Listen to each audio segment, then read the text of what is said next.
Class 11 electromagnetism চ্যাপ্টারটার আজকে যে টপিকটা পড়াবো সেটাই হচ্ছে এই চ্যাপ্টারের শেষ অংশটুকু আর কি।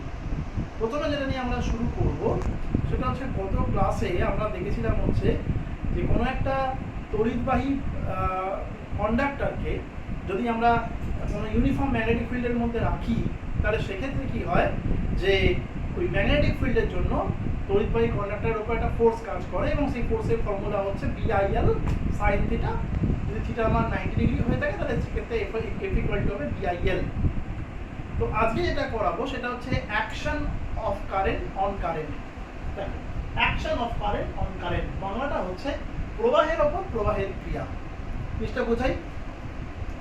এখানে আমি একটা ছবি আঁকছি, দুটো ছবি আঁকা আছে, প্রথমটা বোঝা যায় তারপর পরেরটা বোঝাবো।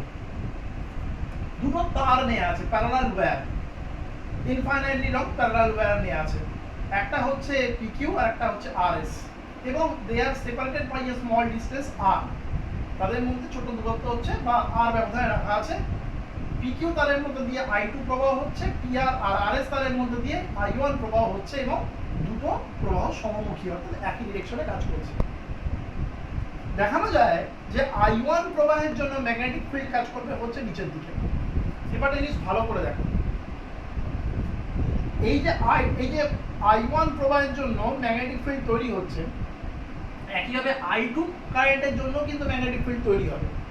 ফলে এই দুটো ম্যাগনেটিক ফিল্ডের মধ্যে একটা ইন্টারঅ্যাকশন হবে এবং এর ফলে দেখা যায় যে RS তারটা PQ তারের দিকে একটা ফোর্স অনুভব করবে।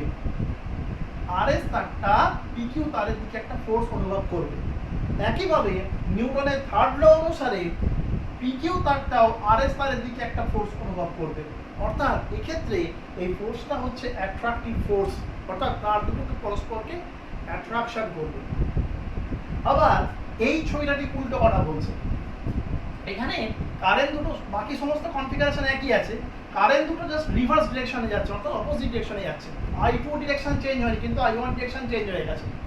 এবং এক্ষেত্রে দেখানো যায় যে এই PQ তারের জন্য RS তারটা PQ থেকে দূরে অর্থাৎ বাইরের দিকে একটা ফোর্স অনুভব করবে। একইভাবে এই PQ তারটাও RS তারের জন্য বাইরের দিকে একটা ফোর্স অনুভব করবে। অর্থাৎ এই ফোর্সটা হচ্ছে রিপালসিভ ফোর্স, বিকর্ষণ বল, এবং এর ফলে তার দুটো পরস্পর থেকে সরে যাবে, রিপালশন হবে এদের মধ্যে। তাহলে এখান থেকে একটা কনক্লুশন আমরা আসতে পারি যে দুটো প্যারালাল ওয়্যারের মধ্যে দিয়ে, এবং তাদের মধ্যে একটা ডেফিনেটলি একটা ছোট্ট সেপারেশন আছে, দুটো প্যারালাল ওয়্যারের মধ্যে দিয়ে যদি সেম ডিরেকশনে কারেন্ট ফ্লো হয় তাহলে তার দুটো পরস্পরকে অ্যাট্রাক্ট করে বা আকর্ষণ করে। আর যদি দুটো প্যারালাল ওয়্যারের মধ্যে দিয়ে অপোজিট ডিরেকশনে কারেন্ট ফ্লো করে, সেকেন্ড ছবিটা, তাহলে তার দুটোর মধ্যে একটা রিপালসিভ ফোর্স কাজ করে, অর্থাৎ তার দুটো পরস্পরকে বিকর্ষণ করে। তো এবারে আমরা বের করব হচ্ছে এই F এর ম্যাগনিটিউড। নেচারটা আকর্ষণ হোক বা বিকর্ষণ হোক, ম্যাগনিটিউডটা কিন্তু সেম আছে, কারণ এই কনফিগারেশনটার মধ্যে খালি ডিরেকশনটা চেঞ্জ হয়েছে, আর কিছু চেঞ্জ হয়নি, ম্যাগনিটিউডে কোনো চেঞ্জ হয়নি। তো দেখো আমরা লিখছি যে force acting per unit length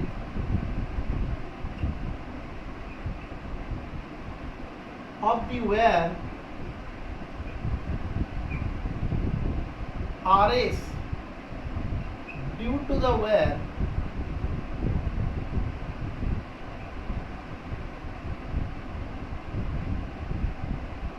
PQ is কি লেখা হলো? Force acting per unit length of the wire RS due to the wire PQ, অর্থাৎ RS তারের প্রতি একক দৈর্ঘ্যে PQ তারের জন্য ক্রিয়াশীল বল। তো কি ফর্মুলা হবে? F ইকুয়ালস টু হওয়া কথা ছিল BIL, এখানে Lটা হবে না কারণ ইউনিট লেন্থ কনসিডার করে নিয়েছি, তাহলে B ইন্টু RS তারের উপর যেহেতু ফোর্সটা কাজ করছে তা BI1, কারণ RS তারের মধ্যে দিয়ে I1 প্রবাহটা যাচ্ছে। এবার প্রশ্ন হচ্ছে বিটা করতে এলো, বিটা কি? এই বিটা হচ্ছে magnetic field due to the wire PQ তারের জন্য চৌম্বক ক্ষেত্র হচ্ছে B, এবং যেহেতু এটা সমান্তরাল তার, এই সমান্তরাল বলছে PQটা হচ্ছে ইনফাইনাইটলি লং ওয়্যার অর্থাৎ অসীম ঋজু তার, বাস আবার ল অনুসারে এই বি এর ভ্যালু হবে মিউ নট I2 বাই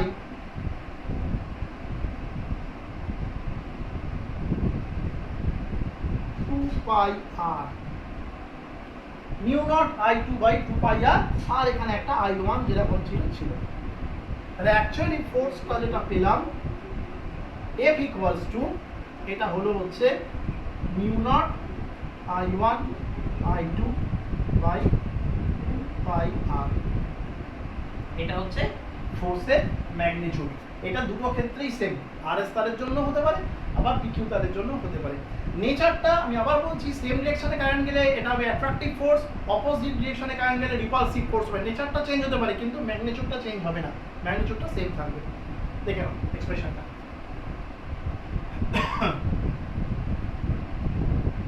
হলো বেশ। এবার একটা জিনিস দেখো ভালো করে, আমি এই এক্সপ্রেশনটা আরেকবার লিখব, ছবিটা আমি বুঝছি না, এক্সপ্রেশনটা আমি আরেকবার লিখব।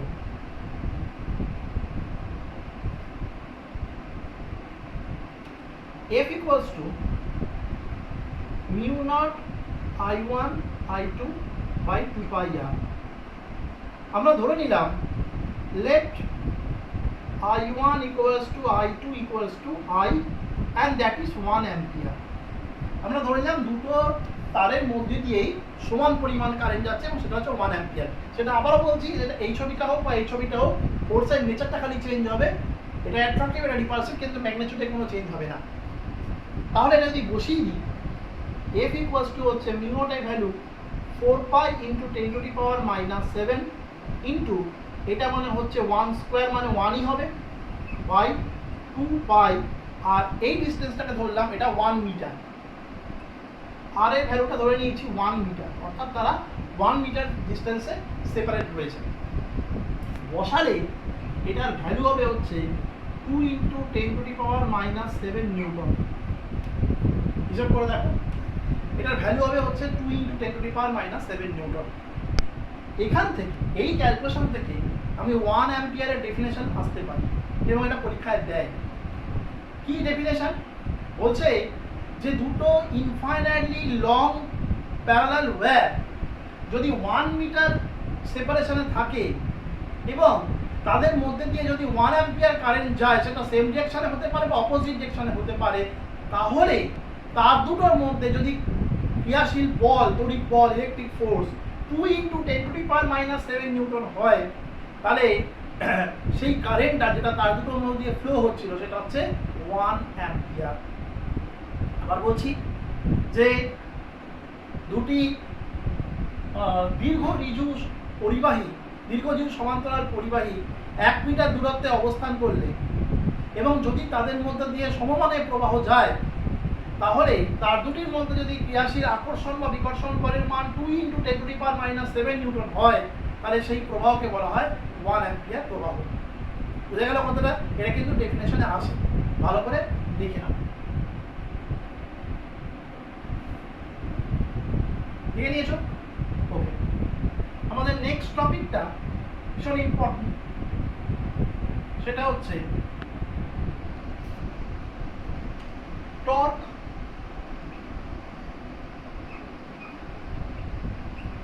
Acting on a torque acting on a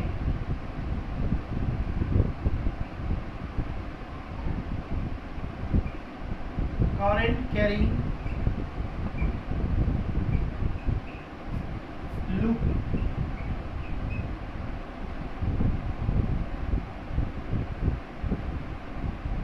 torque acting on a current carrying loop, অর্থাৎ একটা তড়িৎবাহী লুপের উপর ক্রিয়াশীল টর্ক। তো টর্ক মানে কি? টর্ক মানে হচ্ছে একটা সিস্টেমের উপরে দুটো ফোর্স যাদের ম্যাগনিটিউডটা সেম একই সাথে কাজ করবে কিন্তু অপোজিট ডিরেকশনে কাজ করবে।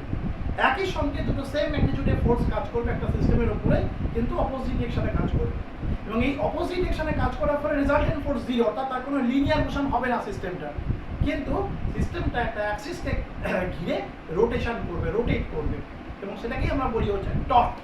ওকে, তো দেখো এখানে সিস্টেমটা কি, এখানে অবস্থাটা কি হচ্ছে, এইরকম একটা কয়েল আমরা কনসিডার করেছি।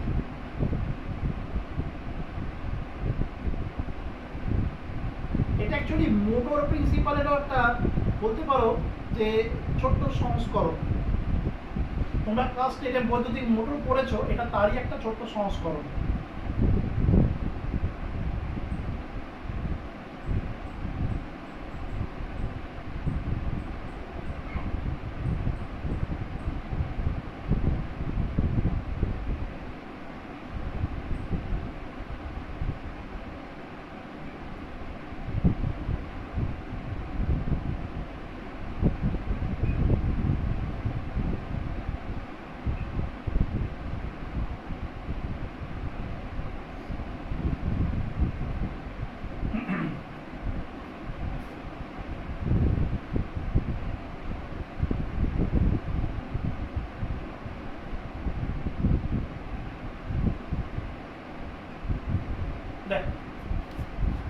এটা হচ্ছে PQRS, হচ্ছে PQRS একটা তড়িৎবাহী কুণ্ডলী, অর্থাৎ এর মধ্যে কারেন্ট যাচ্ছে, আয়তাকার শেপ এটা।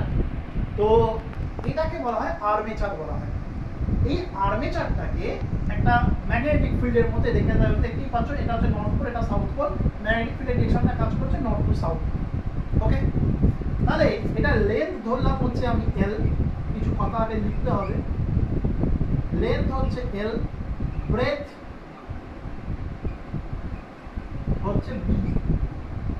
লেন্থ মানে দৈর্ঘ্য, ব্রেথ মানে প্রস্থ, এই কুণ্ডলীটা। তাহলে এরিয়াটা কত? এরিয়া A ইকুয়ালস টু হচ্ছে লেন্থ ইনটু ব্রেথ, দৈর্ঘ্য ইনটু প্রস্থ, তোমরা জানো। এইবার দেখো এইখানে আমি দুটো আর্ম নেবো, একটা আর্ম হচ্ছে PQ, একটা আর্ম হচ্ছে RS। Fleming left hand rule apply করবো। দেখো ভালো করে দেখো, বাঁ হাতের আমি আঙুলটা বসাচ্ছি এইভাবে। এটা হচ্ছে কি করছে, কারেন্টের ডিরেকশনটাকে ইন্ডিকেট করছে নিচের দিকে। এটা হচ্ছে ম্যাগনেটিক ফিল্ড। আর তার মানে বুঝতেই পারছো যে এই যে আর্মটা, এর উপরে ইলেকট্রিক ফোর্স কাজ করবে হচ্ছে এই দিকে, মানে উপর দিকে। সেই উপর দিকে বোঝাতে আমি এইরকম আমি এঁকে দিলাম। পরের ছবিটায় দেখো, পরের আর্মটা RS আর্মে শুধু কারেন্টের ডিরেকশনটা চেঞ্জ হচ্ছে, আর কিছু চেঞ্জ হয়নি। তার মানে বুঝতেই পারছো পরের আর্মটাতে ফোর্সটা কাজ করবে হচ্ছে নিচের দিকে। তার মানে বিষয়টা দেখো এবারে, যে এই কয়েলটার ওপর বা এই আর্মেচারটার ওপর একই সাথে দুটো সেম ম্যাগনিটিউডের ফোর্স কাজ করছে, কিন্তু অপোজিট ডিরেকশনে, এবং এরপরে রেজাল্টের ফোর্সটা জিরো। মানে কয়েলটা কোনো লিনিয়ার মোশন হবে না, কিন্তু কয়েলটা ঘুরতে থাকবে, অর্থাৎ ওর মধ্যে টর্ক কাজ করবে, এবং কয়েলটা এইভাবে ঘুরবে, এইভাবে এই XY অ্যাক্সিসকে কেন্দ্র করে এইভাবে ঘুরবে। হলো? তাহলে therefore torque acting on the coil, কয়েলের উপর ক্রিয়াশীল torque tau equals to force into the intermediate perpendicular distance, মানে দুটো বলের ক্রিয়ারেখার মধ্যে দূরত্ব, লম্ব দূরত্ব, সেটা কোনটা? সেটা হচ্ছে QR। QR মানে দেখো ভালো করে দেখো, QR মানে হচ্ছে nothing but breadth of the coil, এই কয়েলের প্রস্থটা, অর্থাৎ F into B। F into B। তাহলে টাউ ইকুয়ালস টু F মানে আমরা শিখেছি BIL ইন্টু B। তাহলে টাউ ইকুয়ালস টু BIA, কারণ L ইন্টু B মানে area of the coil. For n number of turns, for n number of turns, tau equals to হয়ে গেল BINA. This is the formula, BIN। এইবার কিছু addition আছে, এটা সব এখানে আমি কি ধরেছি, ফোর্সের ওটা BIL ধরেছি সবসময় জন্য, যে এখানে মানে অ্যাকচুয়ালি ফর্মুলা হচ্ছে ফোর্সের BIL sin থিটা। এখানে আমি 90 ডিগ্রি অ্যাঙ্গেল কনসিডার করেছি বলে তোমার BIL কনসিডার করলাম, কিন্তু সবসময় জন্য 90 ডিগ্রি হবে তার তো কোনো মানে নেই, 90 ডিগ্রি নাও হতে পারে। তখন এটা ফর্মুলা হবে হচ্ছে tau equals two BINA sin theta. তাহলে তোমাদের মনে প্রশ্ন হবে যে তাহলে থিটাটা কার মধ্যে angle? where theta is the angle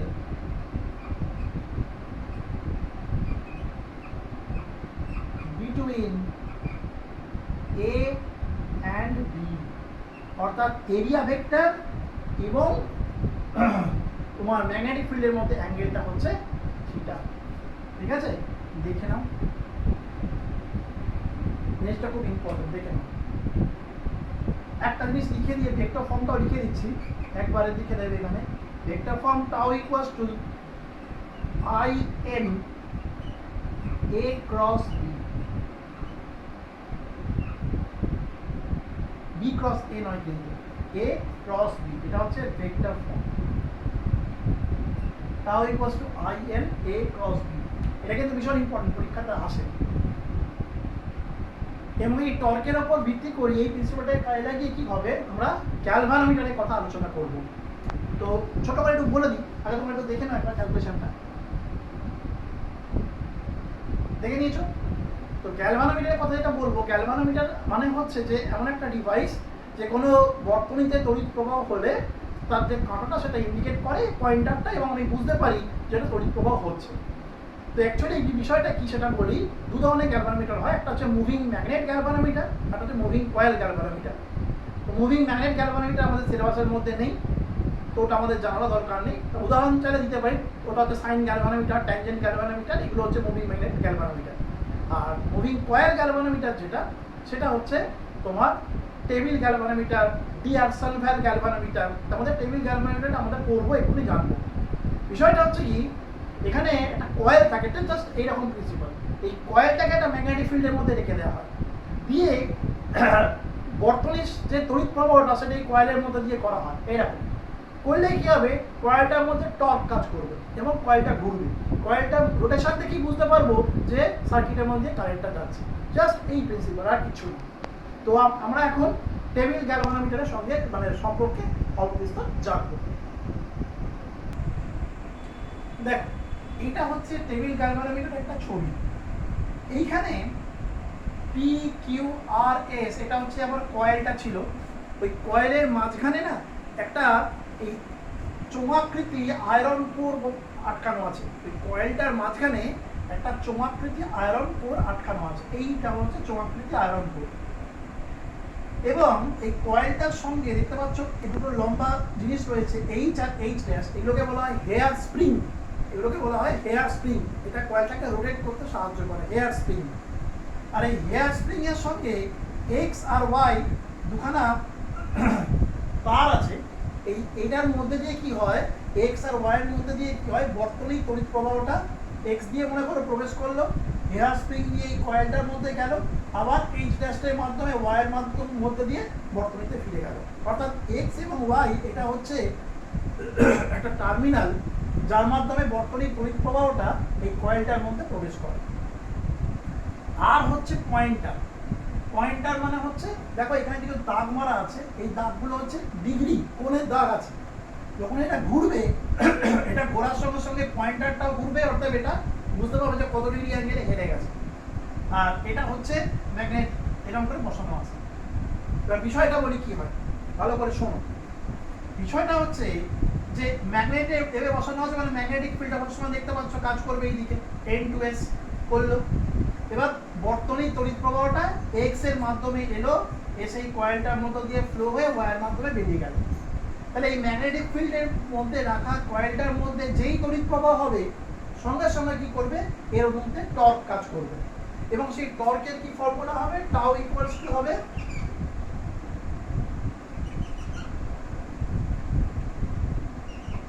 tau equals two হবে হচ্ছে BINA, এটা হচ্ছে টর্কের ফর্মুলা হবে। পেনটা একটু ডিস্টার্ব করছে, দেখে নাও। টর্কের ফর্মুলা হবে হচ্ছে টাউ ইকুয়ালস টু বি না, এই ফর্মুলাটা এখানে হবে। কোনটাকে আমি ডিসকাস করেছি, এনটা হচ্ছে নাম্বার অফ টার্নস, এটা হচ্ছে এরিয়া অফ দ্য কয়েল, আইটা হচ্ছে ওর মধ্যে এক্স, এই যে তড়িৎ প্রবাহটা আসছে সেটা হচ্ছে আই, আর বিটা হচ্ছে ম্যাগনেটিক ফিল্ড। এবার দেখো ব্যাপারটা কি, এই টর্কের কাজ করার জন্য কয়েলটা বেঁকে যাবে, ঘুরে যাবে। যেই ঘুরবে সঙ্গে সঙ্গে পুরো সেটআপটাই ঘুরবে, অর্থাৎ হেয়ার স্প্রিং গুলো ঘুরবে, পয়েন্টারটাও ঘুরবে। কিন্তু হেয়ার স্প্রিং গুলো হচ্ছে, যেহেতু স্প্রিং কথাটা বলছি, এটা হচ্ছে স্থিতিস্থাপক, অর্থাৎ ওটা চাইবে ও স্থিতিস্থাপক ধর্মের জন্য আগের জায়গায় ফিরে আসতে। কয়েলটা ঘুরছে কিন্তু স্প্রিংটাও তো তার সঙ্গে সঙ্গে ঘুরছে, কিন্তু স্প্রিংটা চাইবে না ঘুরতে, স্প্রিংটা চাইবে ওটা আগের জায়গায় ফিরে আসতে। ফলে স্প্রিংটা কি করবে, কয়েলের এগেইনস্টে আর একটা টর্ক প্রয়োগ করবে, এটাকে বলা হয় প্রত্যানায়ক টর্ক, ইংলিশে বলে রেস্টোরিং টর্ক। কেন করবে? কারণ স্প্রিংটা চাইবে ইলাস্টিক প্রপার্টির জন্য আগের জায়গায় ফিরে আসতে, কিন্তু পুরোপুরি আগের জায়গায় ফিরে আসবে না।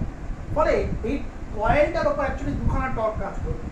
এক, এই বর্তনীর তড়িৎ প্রবাহের জন্য কয়েলটার নিজস্ব একটা টর্ক, আর হেয়ার স্প্রিং একটা রেস্টোরিং টর্ক দেবে।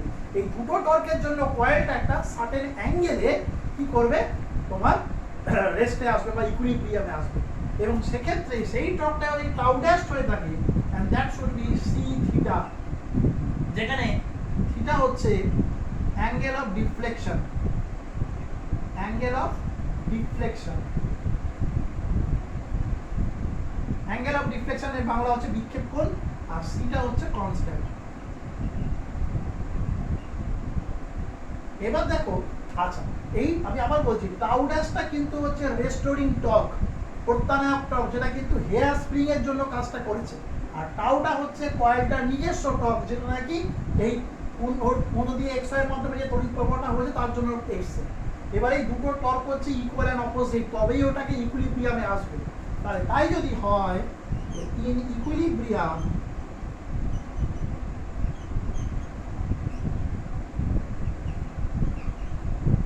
Tau equals two tau dash, তাহলে BINA ইকুয়ালস টু হচ্ছে সি থিটা, তাহলে I মানে হচ্ছে সি থিটা বাই BNA। এই ফর্মুলাটি আমাদের কাজে লাগে। I মানে হচ্ছে সি থিটা বাই তোমার সি থিটা বাই BNA, এটা হচ্ছে ফর্মুলা, আর এটাই হচ্ছে টেবিল গ্যালভানোমিটারের প্রিন্সিপাল। এখান থেকে কিছু ছোট ছোট প্রশ্ন দেয়, যেমন থিটা বাড়লে অটোমেটিক্যালি আই বাড়বে না, অ্যাকচুয়ালি আই বাড়তে হবে। আই বাড়লে থিটা বাড়বে, অর্থাৎ তড়িৎ প্রবাহ বেশি করলে বিক্ষেপ কোণের মান বাড়বে। আর বিক্ষেপ কোণের মান আবার কি বিষয়ের উপর নির্ভর করে দেখো, BIAN এসবের মান নির্ভর করে বিক্ষেপ কোণ, থিটার মানটা। ম্যাগনেটিক ফিল্ড যদি বেশি হয় তাহলে থিটা বেশি হবে, কারেন্ট যদি বেশি হয় থিটা বেশি হবে, নাম্বার অফ টার্নস যদি বেশি হয় কয়েলে থিটা বেশি হবে, আর এরিয়া যদি বেশি হয় তাহলেও থিটা কিন্তু বেশি হবে। এই কন্ডিশনগুলো মাথায় রাখতে হবে, ঠিক আছে?